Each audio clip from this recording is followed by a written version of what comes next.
ആരെയാണ് ജനങ്ങൾ തള്ളിക്കളയുന്നത്? ജനങ്ങൾ തള്ളിക്കളയുന്നതോ അതോ EVM തള്ളിക്കളയുന്നതോ? ഇപ്പോൾ കൃത്യമായും ജനങ്ങളുടെ പോരാട്ടം EVM-നോടാണ് എന്ന് വ്യക്തം. അതായത് രാജ്യത്തെ മുഖ്യ പ്രതിപക്ഷമായ കോൺഗ്രസിന്റെ പോരാട്ടം ഇപ്പോൾ BJP-യുമായി അല്ല, മറിച്ച് EVM-മായി, ഇലക്ട്രോണിക് വോട്ടിംഗ് മെഷീനുമായാണ്. ഇത്തവണ വോട്ടെടുപ്പ് കഴിഞ്ഞ മഹാരാഷ്ട്രയിലെ തെരഞ്ഞെടുപ്പ് വിധിയിൽ അവിടുത്തെ മൊത്തം ബാലറ്റുകൾ എണ്ണി തിട്ടപ്പെടുത്തണം എന്ന ആവശ്യം ഉന്നയിച്ചിരിക്കുന്നു കോൺഗ്രസ്. മത്സരിച്ചത് 102 സീറ്റിൽ, ജയിച്ചത് 16 നിയമസഭാ സീറ്റിൽ. ലോക്സഭയിൽ 13 ലോക്സഭാ സീറ്റുകൾ ജയിച്ചു. നന്ദേദിലെ ഉപതെരഞ്ഞെടുപ്പിൽ ലോക്സഭാ സ്ഥാനാർത്ഥി വിജയിച്ചു കയറി. എന്നിട്ടും ആ നന്ദേദ് ലോക്സഭാ തെരഞ്ഞെടുപ്പിന്റെ കീഴിൽ വരുന്ന 6 അസംബ്ലി സെഗ്മെന്റിൽ 6 BJP സഖ്യ സ്ഥാനാർത്ഥികൾക്ക് മുന്നേറ്റം. ഇവിടെയാണ് വലിയ ക്രമക്കേട് വ്യക്തമാകുന്നത്.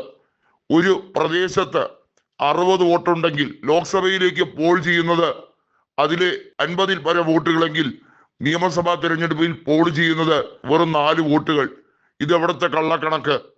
തെരഞ്ഞെടുപ്പ് കമ്മീഷന്റെ സൈറ്റിൽ പറഞ്ഞിരിക്കുന്ന വിവരപ്രകാരം 5 ലക്ഷം വോട്ടുകൾ അധികം എണ്ണി എന്ന ഗുരുതര ആരോപണം ഉന്നയിക്കപ്പെടുന്നു. നരേന്ദ്രമോദിയുടെ വിലയേറിയ സമയം എന്ന് പറയുമ്പോൾ EVM മെഷീൻ ഇനി മുതൽ ദയവായി മോദിയുടെയും അമിത്ഷായുടെയും വീട്ടിന്റെ മുന്നിലെങ്ങാനും വെക്കണം. ഞങ്ങൾക്കിവിടെ പേപ്പർ ബാലറ്റ് മതി. വികസിത രാജ്യങ്ങൾ പോലും EVM-നെ പാടെ തള്ളിക്കളഞ്ഞതാണ്. കരീബിയൻ രാജ്യങ്ങൾ മാത്രമാണ്, കുറച്ച് രാജ്യങ്ങൾ മാത്രമാണ് ഇപ്പോഴും EVM ഒക്കെ ഉപയോഗിക്കുന്നത്. അവിടെയൊന്നും ജനാധിപത്യം ഇല്ല എന്നുള്ളതാണ് വാസ്തവം. ലോകത്തെ ഏറ്റവും വലിയ ജനാധിപത്യ രാഷ്ട്രം ഇന്ത്യയാണെന്ന് അവകാശപ്പെടുമ്പോഴും ജനാധിപത്യ രാഷ്ട്രത്തിന്റെ കൊടുമുടിയിൽ എത്തി നിൽക്കുന്ന US-ൽ തെരഞ്ഞെടുപ്പ് നടക്കുന്നത് അവിടുത്തെ തെരഞ്ഞെടുപ്പിന്റെ എല്ലാ രീതിയിലുള്ള വോട്ടെണ്ണൽ പ്രക്രിയയും പേപ്പർ ബാലറ്റിലൂടെയാണ്.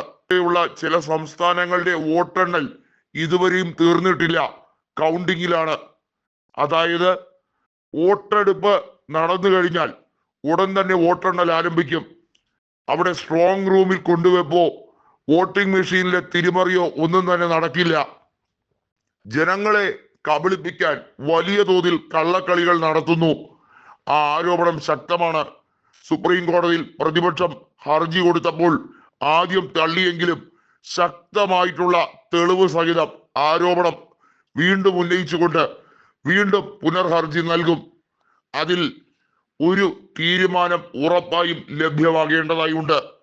വോട്ടിംഗ് മെഷീനുമായി ബന്ധപ്പെട്ട കാര്യം, കോൺഗ്രസ് ജയിക്കുമ്പോൾ EVM നല്ലതെന്നും കോൺഗ്രസ് പരാജിതരാകുമ്പോൾ EVM മോശമെന്നും പറയുന്നത് എവിടത്തെ നിലപാടെന്നാണ് നരേന്ദ്രമോദി ചോദിക്കുന്നത്.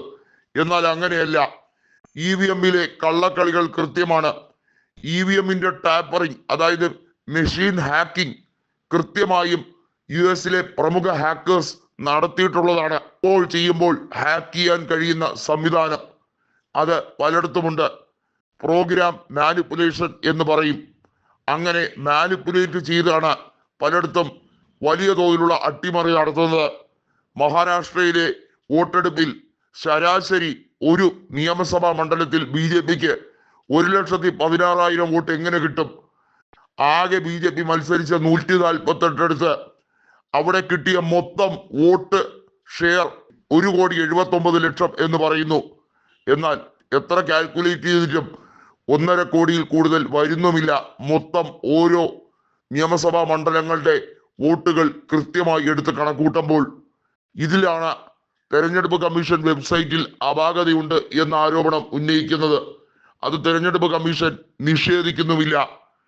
ഇന്ത്യൻ ഭരണഘടനയെ വെല്ലുവിളിച്ച BJP ഇപ്പോൾ ആ ഭരണഘടനയെ വലിയ തോതിൽ അംഗീകരിക്കുന്നു. എന്നിട്ട് പറയുന്നു തങ്ങളാണ് രാജ്യത്തിന്റെ കാവൽക്കാർ. കൃത്യമായും ചതി നടക്കുന്നു. ആ ചതി വെളിച്ചത്ത് കൊണ്ടുവരിക തന്നെ ചെയ്യും.